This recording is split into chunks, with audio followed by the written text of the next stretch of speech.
George Papadopoulos, the former president of Greece, deposed last year, listens impassively as he's sentenced to death by an Athens court. Alongside him, two associates, Nikolaos Makarezos and Stylianos Patakos. They too were found guilty of treason and given the same sentence. Also on trial were another 17 former officers who made up the army junta that ruled Greece with a cruel discipline for over 7 years. Only 2 were acquitted, and the rest were given prison terms ranging from 5 years to life.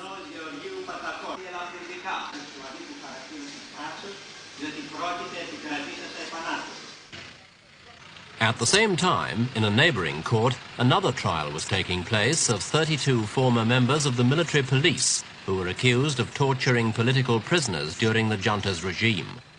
Horrifying accounts of what happened to those who voiced opposition to the military government had already been confirmed by prisoners who were released by the new civilian government last year.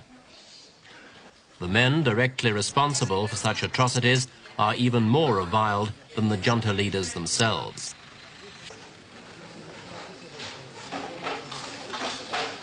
It's just over a year since the right-wing military dictatorship collapsed. The euphoria that accompanied that event has now disappeared, as the Greek man in the street has grown accustomed to a more relaxed atmosphere in his daily life.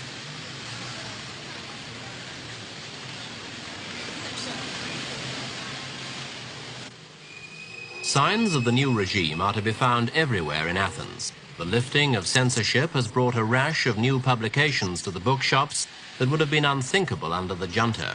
They range from biographies of communist leaders to handbooks on guerrilla warfare, as well as accounts of torture in the junta's jails.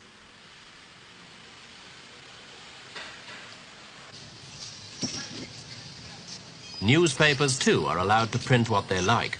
When we were filming, developments in Lisbon were making front-page news, a story of more than usual interest to Greeks since the downfall of their own right-wing dictatorship has resulted in nothing like the instability that Portugal's experienced.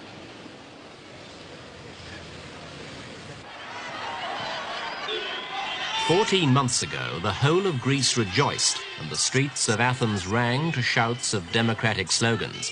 Unbelievably, for many Greeks, 7 dark years had suddenly come to an end. Constantine Karamanlis returned like a political messiah from a 12-year exile to lead a new civilian government made up of politicians from several political parties. As the new Prime Minister, Mr. Karamanlis presented himself as a national figure, but in the months that followed, he organized his own political party and swept to a massive victory in last November's elections.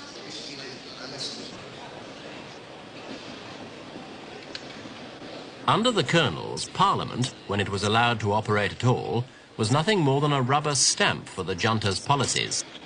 In the newly convened assembly, Mr. Karamanlis's New Democracy Party held 220 of the 300 seats, an overwhelming majority which the 68-year-old premier used to enact a new constitution for Greece.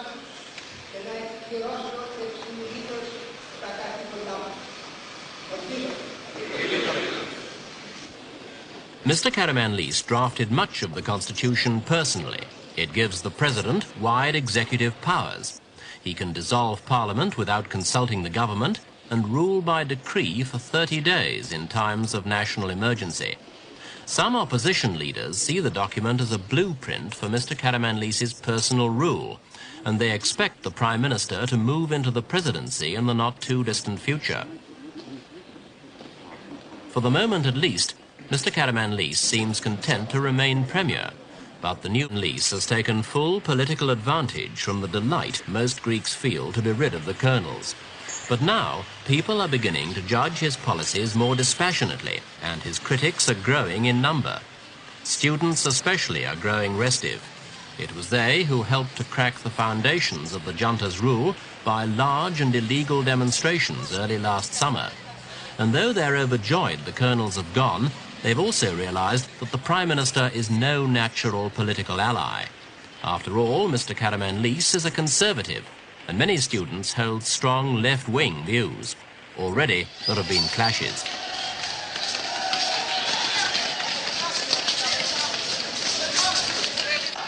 These were the scenes that marked the first anniversary of democracy's return in July this year. In 2 days of riots, students and workers battled with police through the streets of Athens. Over 60 people were injured, including 35 policemen, and there were 40 arrests.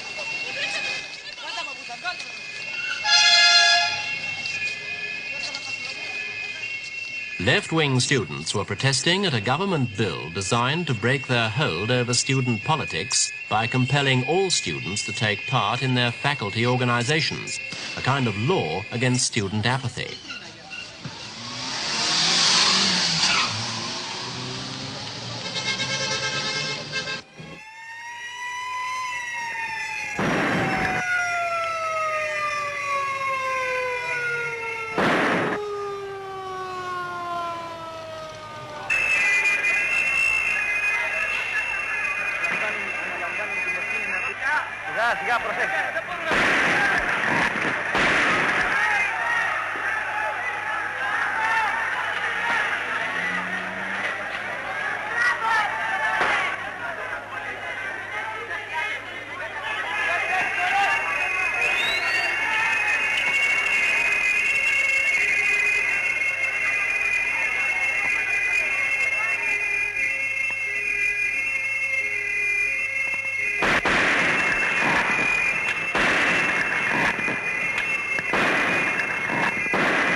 In July, the leaders of the February plot were brought before a military tribunal.